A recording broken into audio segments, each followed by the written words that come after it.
Hi guys, so this is going to be a tutorial of sorts on how to clear energy for the full moon. I will do a new moon video in a few weeks. Right now we are in a Pisces full moon, and I kind of want to go over just some different types of ways you can try to help release energy to welcome in new energy. You don't have to do all of these are just some different options for you. So this is really for the people that are wanting to get into working with the moon phases but don't really know how. So I'm just going to be telling you things that work for me. As always, do your own research, do what feels right for you. If you prefer just to journal what you want to release, do that. Don't feel like you have to set an entire day aside and do everything that I'm going to be showing you. This is just a general what you can try. So I'm going to be going over a couple of different things that I like to do, and yeah, you can choose what feels right for you. I'll also go over different elements and what works best for your element when working with the moon. So this is based on your moon sign. Your sun sign has nothing to do with manifesting, it's your moon sign. So Google it, figure it out, come back to me. Okay, so when you are working with the full moons are about releasing. So do not do any manifestation work for the full moon. It is a complete waste of time. Full moons are about getting rid of things you want to get rid of. So first things first, you want to, before you do any type of moon ritual, cleanse your space. If you have a lot of clutter, a lot of trash, the energy is off, it's going to throw off your ritual. Also, it's really important to make sure that you're saging, or my hair went crazy, clearing the energy, just because spiritual people tend to attract not negative energy, but like if you're a very high vibrational person, a lot of people's energy is attracted to you, and you can kind of get like a cloud of like dark energy around you, especially where we're coming up on the season where people are going to be playing with Ouija boards. Do not mess with that stuff. I'm telling you, if you don't know what you're doing, don't mess with that stuff. But it's a time where people are going to be watching horror films, you're going to be going to old abandoned houses, haunted houses. These things collect a lot of dark energy, so you want to clear your space because you're a little bit more vulnerable when you're doing these rituals. It's best to make sure there's no lingering negative energy around. So, when you have people over to your home that aren't in the best vibration, that are upset, when you have an argument with somebody like a roommate or your partner or somebody who's living with you, if you just haven't cleaned in a while, that can bring in a lot of negative energy. I mean, just coming in and off the street, you're getting that energy attached to you. So you want to cleanse your space first and foremost. Two ways that I like to, there's a bunch of different methods you can try. I suggest doing your own research. My favorite ways are saging and using Florida water. So sage bundle, this is a big one. I will first clean up any clutter. Things that are under your bed, open up all of the windows and doors, open all of like your closets, get underneath your bed, get underneath your couch, anywhere that there might be some like built up energy, get that smoke in there. And then you just want to say, I usually just go around saying like, I release any negative energy, I release any low vibrations. Spirit, please leave only the highest vibrations of love and light in this home. Just go through. This is also something I do if I sense negative energy. I attract a lot of spirits. I always have. So spirits like to visit in the middle of the night around 3. If you wake up around 3 and you can feel some type of entity in your room, just sage real quick. Make sure you open the door, open a window to get them out and tell them you're not welcome in this space. Get out. Basically, I have to do this, especially if you know you're going somewhere at low vibrational.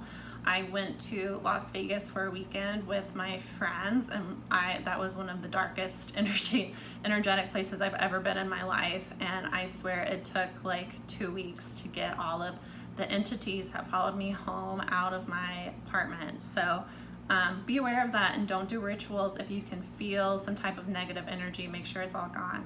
So saging is good. Also, Florida water. This is basically like liquid sage. You can get this off of Amazon. It is inexpensive. I think this big bottle is like $12-ish. You can get them in smaller bottles for like 7, 8.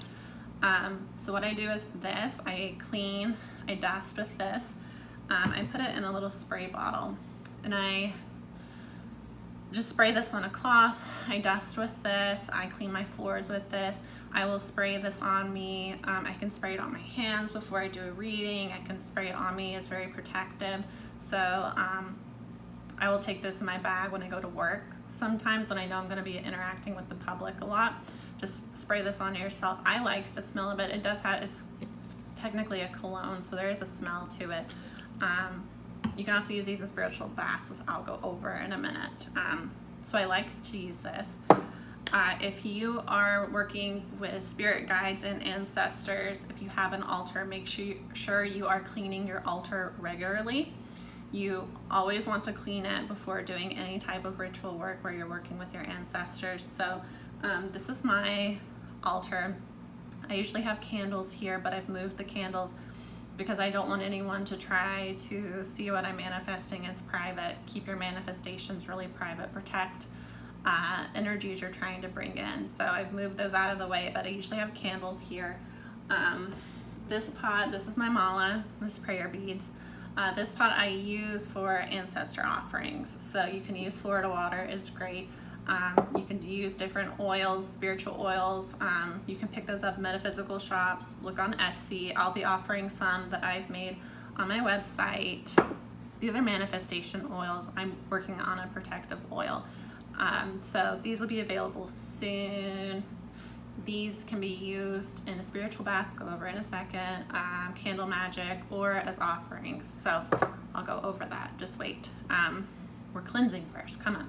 Okay, so clean your space for your guides. Think of like working with your ancestors, especially like my grandmother. She works with me a lot.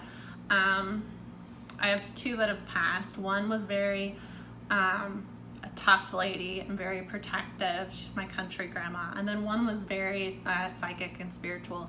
So I work with both, but differently. So my grandma protects me. She's very protective. I know when she's around. She always likes to come around when I'm trying to heal. She had a very rough life. Well, both of them did, but my grandma, when I'm healing, she's around me. I always know, if you tune in, you'll recognize it. Like my grandma, sometimes I'm listening to Spotify when I'm like trying to meditate, and randomly a country, like old country music song will come on. I know it's my grandma. I get cravings for food that she really likes sometimes when she's visiting me. So that grandma I always use when I'm trying to release energies. She's very protective. You want to protect yourself when you're releasing, just because when you're releasing dark energies, like it can cause you get some like gunk psychically. So you're trying to take out the trash, basically. You're gonna wear your gloves so that you don't get dirt on your hands, if that makes sense. You wanna protect yourself during releasing rituals. So I keep a necklace from her on my altar. I keep a coin here. I keep a feather. That was a gift from my spirit guides a few years ago. I've luckily been able to maintain it, so I keep this. It's up to you. Keep what is feels high vibrational if you want to keep an altar. But you want to clean these before you work with your guides, because it's my grandma. She's not going to want to come help me if my house is dirty. She's going to be like, what are you doing? I'm your guest. So make sure you're cleaning and offering something to your guides if you want to work with your guides. Again, this is 100 different options you can try. Do what feels best for you. Okay, let's see. Spiritual baths. Okay, I had to write down so I can have like organized thoughts. I have an Aquarian Mercury. Mercury just moved into an air sign, so I'm going to be bouncing all around. I'm trying to be organized here because I do not edit my videos. I don't like to video edit. I feel like it just takes away from my flair. Yeah, so I'm just trying to stay organized. Sorry, guys. Okay, so spiritual baths. If you have a water moon, if you have water in your chart, period, you're probably attracted to water, but water moons, water is the best thing for you to manifest with.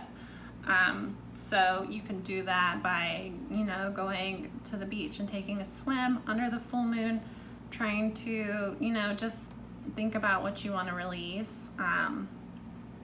Spiritual baths are also big too. So when I do a spiritual bath, a releasing spiritual bath, I use Florida water. I put, I'll get into candle magic in a second, but you want to protect your energy. So I do use candles. I do use crystals. I'll go over those when we get to them. But yeah, I put a little bit, this has alcohol in it, so be careful using this with in a flame or in your bath. It's just going to be very drying, so don't like douse, just put a few drops. Yeah, that will help to, it's basically like a liquid sage. It will help to clear the water, to prepare. Some people like to use herbs, flowers. Roses have the highest vibrations of all the flowers, so use rose petals if you want to do that. I would more so do, well, with flowers, I do that with manifestation baths. I don't really do it with releasing baths, but it's your own journey. Do what feels right for you. But yeah, I would suggest Florida water. Banishing or cutting ties, you want to do pink Himalayan salt and baking soda. Super cheap. Go pick these up at the grocery store. Make sure it's pure. You don't want to use anything with additives. Both of these are pure. Organics, obviously best. Do they make organic baking soda? Probably not, but you get my drift. Use something that's pure, not with additives. So those are good for soul cutting. I also use essential oils, so I made a list. You don't want to do any type of manifesting oils. You don't want to use like a love oil for something like this. You want to use protection and banishing. So banishing oils, patchouli, lavender, cedarwood, rosemary, sage, eucalyptus. These are popular oils. There's a whole list of them on the internet. Do your own research. Protection, clove, basil, lavender, peppermint, rosemary, sandalwood, tea tree. Some of the highest vibrational oils are going to be frankincense and myrrh. These are great. Just common ones I keep on hand: sage, lavender, cedarwood. These you can find, sometimes you can find them at like Target or Walmart. Whole Foods has a whole thing about them. Not a whole thing about them, has like a whole section of them that you can go check out. Any metaphysical shop's gonna have, they may not have the oils, but they'll probably have something like this that you can try. Banishing, protection for full moons. Amazon is where I get most of mine. If you're having a hard time finding them, probably cheaper on Amazon, and you can have it in a few days. So there you go. For spiritual baths, earth moons, crystals are your best bet with manifesting. So some of the best crystals for full moon work, moonstone, obviously. This is going to be good for new moon and full moons. These just help you use the power of the moon, help you connect to that yin side. Any type of protective crystals, this is an onyx, this is jet. You want to keep them near you when you're doing your rituals, whether it be a spiritual bath, if you're just journaling, just keep some type of protective crystal near you. Clear quartz is like it's one of the highest vibrationals. It's like a jack of all trades crystal. So these are great to have. Selenite, I believe is how you pronounce this. This is a very grounding crystal. This is one of my favorite ones to use. So this one helps you connect to your spirit guides. It can help with intuition. So I use these when I do readings. It's also very grounding. So if you have anxiety, I almost use this as like my own fidget spinner. Like I'll twist it in my hand. Sometimes you'll see it. I'm grounding my energy. Amethyst, always great to use if you're trying to connect to spirit guides. So this can be used as a manifesting stone too, but this is just great for third eye intuition. Angelite is, I believe, how you pronounce this. I use this for when I'm connecting to angels, my guides, and then I'm probably butchering these names, lapis lazuli. This is for third eye. This can be your throat chakra as well. these are great for dream work. So put one of these under your pillows. It will help you have like, it will increase your psychic abilities. It will help you when you're trying to work with ancestors and angels. These last 3 or more so if you're trying to use guides when you do this stuff. But this one helps with dreams too.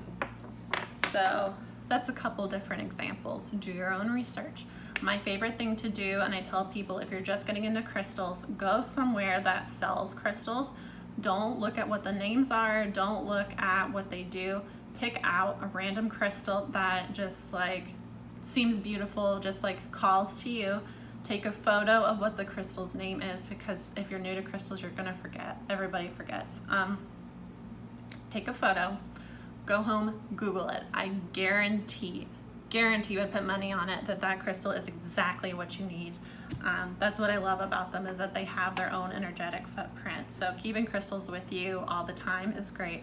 If you're a girl, stick them in your bra if they're tumbled. Don't use a raw one. Stick them in your pocket, in your bag for protection. Yeah, and use them when you're trying to manifest. Okay. Candle magic for my fire moons. I moved my candles. I usually have them here. I don't want you guys to see what colors I'm using, because you'll be able to guess what I'm trying to manifest, and it's none of your business. So with full moons, black and white are your best bet.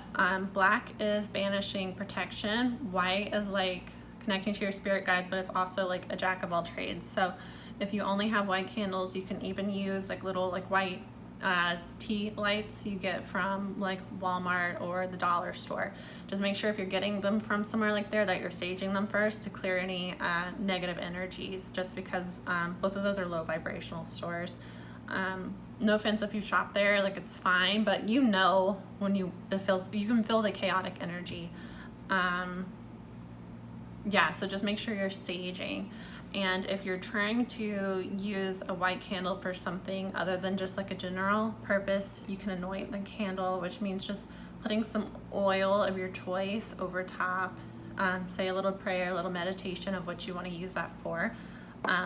Again, manifesting new moon, full moon, releasing. So don't use manifestation oil during the full moon. You're just wasting your oil.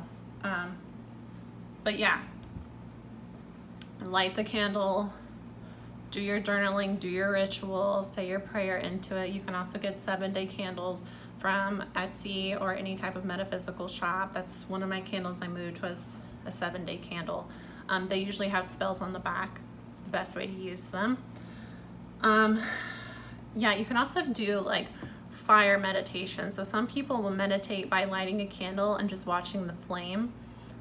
It is a very peaceful practice, so that's something you can try. Do what feels best for you. Okay, now air signs. If you have an air moon, your best bet is just meditating. Really, air is thoughts.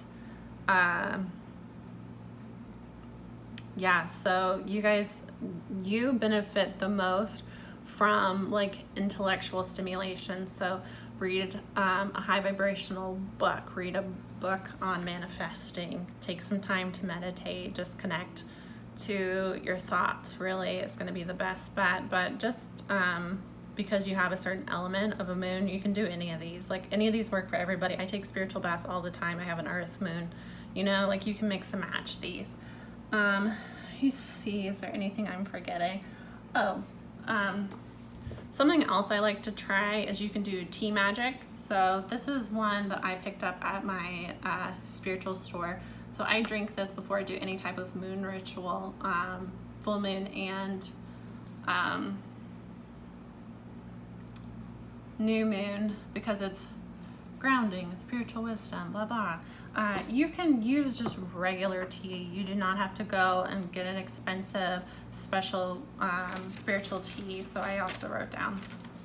Okay, so green tea can be used for cleansing and banishing negativity. So brew a cup of green tea, say a prayer, meditate on what you want that tea to be, visualize. Visualization is so important when doing stuff like this. So just visualize what you want from that tea and then sip on it when you're doing your journaling. Writing down what you want to release, writing down what you want to manifest, that's very powerful, physically writing it down. So I always journal for those new and full moons. So try that. There's some spells out there where you can write it down and you burn it. Like, do your own research, do what feels best for you. If you want a more in-depth, like, actual ritual, I suggest Googling. This is just like some where to get started type things. Yeah, so you can use just plain old bag of green tea. Also banishes negativity. White tea is also cleansing. It's for new beginnings and connections to spirit. So if you are trying to work heavily with your spirit guides, I suggest one of the more intuitive, connect you to spirit crystals that I mentioned. Also, these two too. Try those crystals, try white tea. Oolong is for serenity, reflection, divination, balance. So if you're trying to connect to your inner peace, if that's really what you want to do on this full moon, that's the best tea. Black tea is for banishing and courage. So if you have some type of negative energy around you, you want to focus more on the banishing work. So those teas, you can use your one already in your cabinet. Just set your intentions. It's really important. Visualize what you want, set your intentions. You don't have to spend a lot of money to do manifestation work and releasing work. You really just have to do what feels best for you and connect to your own inner voice. So yeah, I hope that's been helpful. Let me know if you have any questions. I will be posting love readings, weekly love readings soon. Just a word on those if you're still watching. I'm going to be posting those when we move over seasons. I'm obviously going to be doing the element that's having its birthday, but other than that, I will be posting by likes and views. So if you want your video first, like, share, support. Yep, I will see you guys later. Bye.